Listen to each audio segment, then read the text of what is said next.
Hello mga langga, sama tayo mag-explore dito sa part ng Sweden na sa Stenungsund. Sama kayo.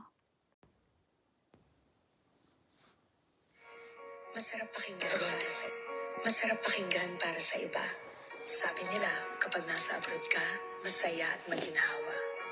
Pero ang totoo niyan, kaakibat nito ang lungkot at pangungulila. May mga panahong gugustuhin mo na lang sumuko, pero nangingibabaw ang tanong na, bakit ka nga ba nandito? Oo, may mga maswerteng nakakaangat sa buhay. Pero aminin natin hindi lahat pinapalad na magkaroon ng magandang buhay.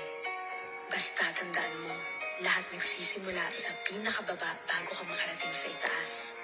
Kapalit ng bawat paghihirap ay ang buhay na pinapangarap.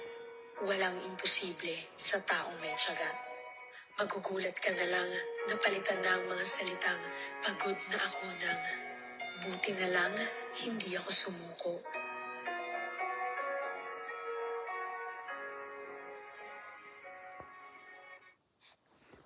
Thank you for watching mga langga.